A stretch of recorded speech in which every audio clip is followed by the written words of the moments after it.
ও মা, সুখের সমার সাথী অভাব নাই, টাকা পয়সা থাকলে ভালো বউয়ের অভাব নাই, ভালো শাড়ি আর থ্রি পিস থাকলে ভালো গুণবতী স্ত্রীর অভাব নাই।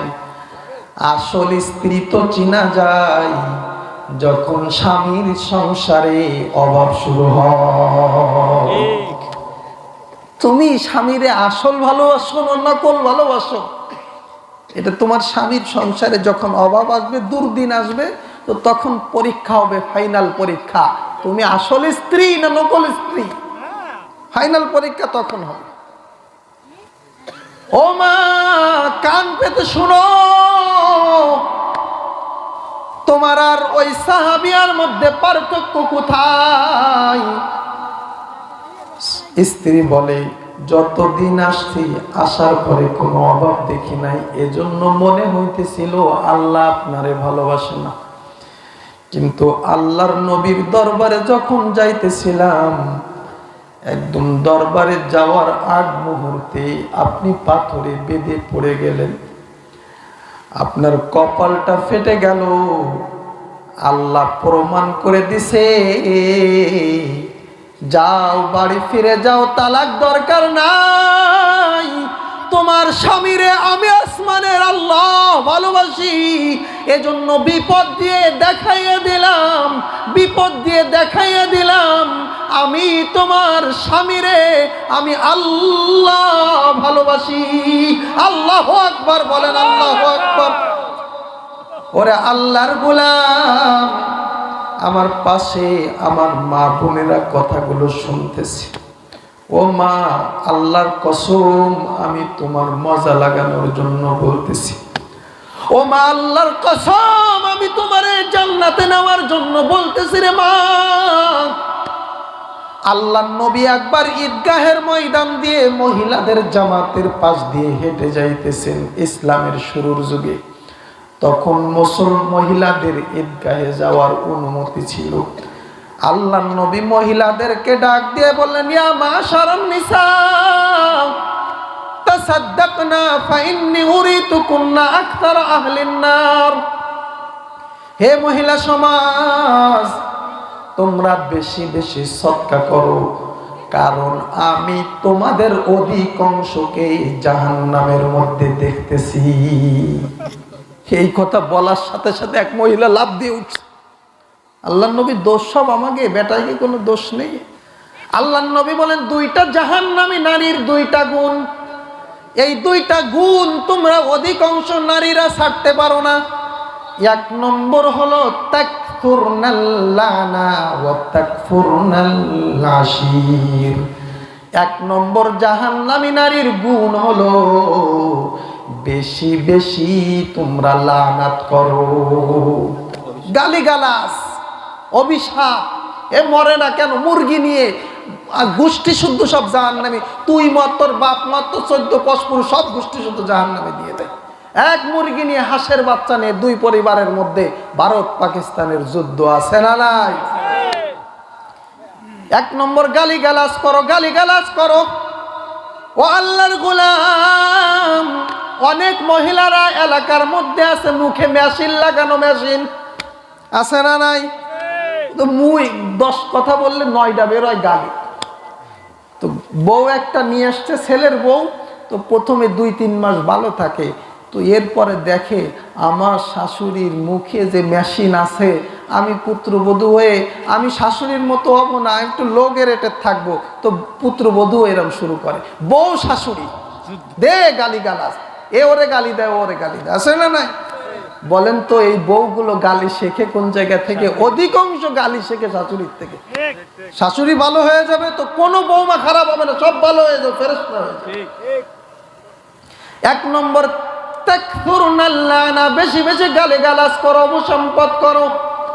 2 নম্বর স্বামীর প্রশংসা কোনোভাবেই করতে চাও না, স্বামীর নাফরমানি। এই এক আছে কিনা নাই মারা চিন্তা করে দেখো।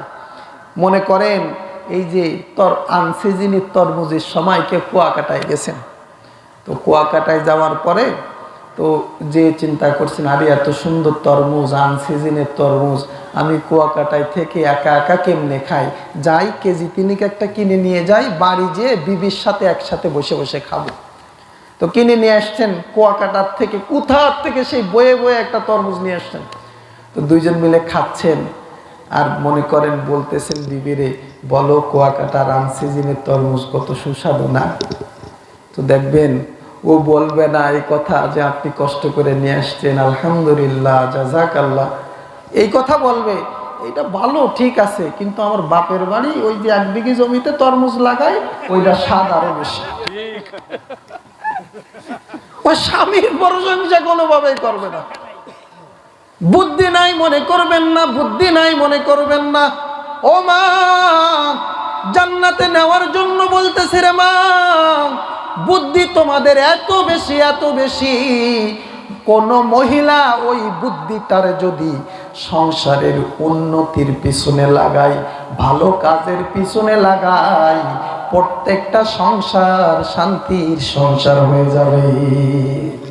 বুদ্ধি নেই মনে করবেন, এমন বুদ্ধি আছে ও জাহান্নামের আগুন জ্বালায় দিতে পারে। বুদ্ধি দিয়ে, বুদ্ধি আছে এমন বুদ্ধি, আগুন জ্বালায় দিতে পারে।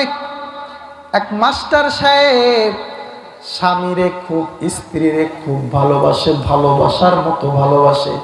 যেখানে যায় সেখান থেকে স্ত্রীর জন্য ভালো ভালো কাপড় আনে। তো একদিন মাস্টার সাহেব শীতের সময়, মনে করেন শীতের সময়, ওই বাজারের থেকে হাঁস কিনে নিয়ে আসছে। একটা হাঁস কিনে এনে বিবিরে বলতেছে, শোনো বিবি, এই যে পুরা হাঁস, এই হাঁসের 2টা রান, এই রান 2টা শুধু আমারে দিবা, আর বাকি যত গোশ আছে সব গোশ তুমি খাবা, কোনো সমস্যা নেই, কিন্তু রান 2টা কিন্তু আমার। ঠিক আছে, রান 2টা আপনারে দিব। তো স্ত্রী হাঁস কোটা কাটা করে রান্না করতে বসছে। তো রান্না করতে যে তেল আলা হাঁসের ঘেরান ছুটছে, এমন ঘেরান, তো ঘেরানে মোটামুটি ম্যাডামের কাজ হয়ে গেছে, রান একটা তুলে মারিয়ে দিছে। এমন মহিলা আছে না নাই? রানতে রানতে শেষ হয়ে যায়, আছে না নাই? আবার এমন অনেক মহিলাও আছে, অনেক মহিলা এমন আছে, আগে সন্তান রেখা হবে, আগে স্বামী রেখা হবে, আগে শ্বশুর শাশুড়ির খাওয়াবে, আগে দেওর রেখা হবে, ভাসুর রেখা হবে, শেষে যদি থাকে মহিলা খাবে, না থাকলে খাবে না। এরকম মহিলাও আছে না না? মোটামুটি গিরান উঠছে, তো একটা মেরে দিচ্ছে। তো মেরে দেওয়ার পরে এবার মাস্টার ভাত খাইতে বসছে। তো বিবি এই বাটিতে করে মাস্টারের জন্য তরকারি বেড়ে দিছে। তো মাস্টার ঢেলে নিছে। মাস্টার ঢেলে দেখে ওইখানে আরো কিছু গোশ আছে, কিন্তু রান মাত্র একটা আছে, আর একটা নাই। মাস্টার স্ত্রী ডেকে বলতেছে, আমি যে তোমারে বললাম গোশ সব তুমি খাবার, রান 2টা আমারে দিবা, এখানে দেখতেছি একটা রান, আর একটা গেল কই? স্ত্রী মাস্টারে বলতেছে, ও মাস্টার সাহেব, পাগল কতদিন হয়েছে? এই যে হাঁস নিয়ে আসছেন, হাঁসের কয়টা ঠ্যাং হয়, কয়টা? তো মাস্টার বলতেছে, সারা জীবন জানলাম যে হাঁসের 2টা ঠ্যাং। তো বলতেছে, পাগল হয়ে গেছেন, জীবনে দেখছেন হাঁসের 2টা ঠ্যাং? হাঁসের তো একটাই ঠ্যাং। স্ত্রী বলে একটা ঠ্যাং, মাস্টার বলে 2টা ঠ্যাং। বিচার করতে হবে, ফাইসালা করতে হবে, কি করা যায়? স্ত্রী বলে, আমি প্রমাণ করব একটা ঠ্যাং। মাস্টার বলে, আমি প্রমাণ করব 2টা ঠ্যাং। স্ত্রী বলে, চলেন তাহলে প্রমাণ হবে পুকুর পাড়ে। শীতের বিকালে স্ত্রী মাস্টারে নিয়ে পুকুর পাড়ে গেছে। দেখবেন পুকুর পাড়ে শীতের সময় হাঁসগুলো যখন দাঁড়ায় থাকে, কয় পায়ে দাঁড়ায়? 1 পায়ে না 2 পায়ে? 1 পায়ে। তো স্ত্রী যে মাস্টারে বলছে, ও মাস্টার, ওই যে তাকায় দেখ হাঁসের কয়টা ঠ্যাং, সব হাঁসগুলো 1 পায়ে দাঁড়ায় আছে। মাস্টার চিন্তা করতেছে, পাগল তো আসলে পাগল, আমি সেজে গেলাম। স্ত্রী তো মহিলা মানুষ, তো দেখাই দিয়ে আর দেরি নেই, পিছন ব্যাগ ঘরের দিকে রওনা হয়ে গেছে। মাস্টার রাগ হয়ে গেছে, ও মোটামুটি ইট একটা তুলে মেরে দিছে হাঁসের দিকে। সব 2 ঠ্যাং ছেড়ে সব পুকুরে ঝাঁপ দিয়ে পড়ছে। এবার মাস্টার ডাক দিয়ে বলো, ও জাহান্নামী নারী, ওই যে তাকায় দেখ যে ঠ্যাং হাঁসগুলোর একটা ঠ্যাং তুই দেখাইলি, প্রত্যেকটা হাঁসের দুইটা করে ঠ্যাং, দুইটা ঠ্যাং দিয়ে কেমন ভাবে চলে পুকুরের মধ্যে চলে যায়।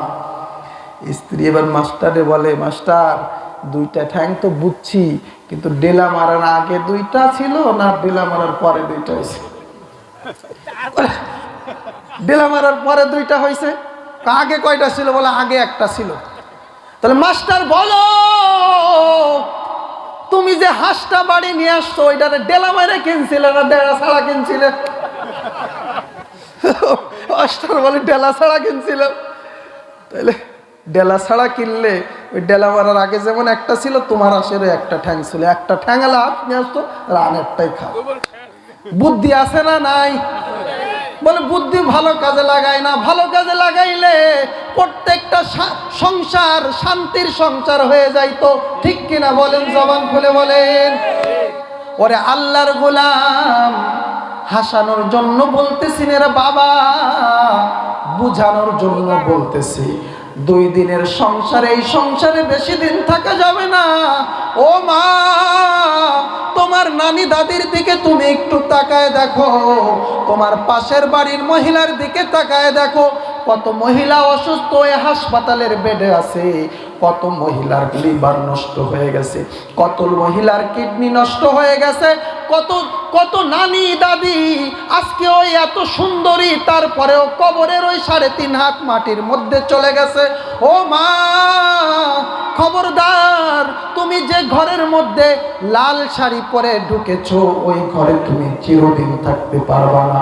তোমার ক্ষমতার দাপট চিরদিন থাকবে না, তোমার সৌন্দর্যের বাহাদুরি চিরদিন থাকবে না। নানি দাদির মতো চামড়াগুলো গুছায় যাবে, মাজার হাড্ডিটা বেঁকে যাবে।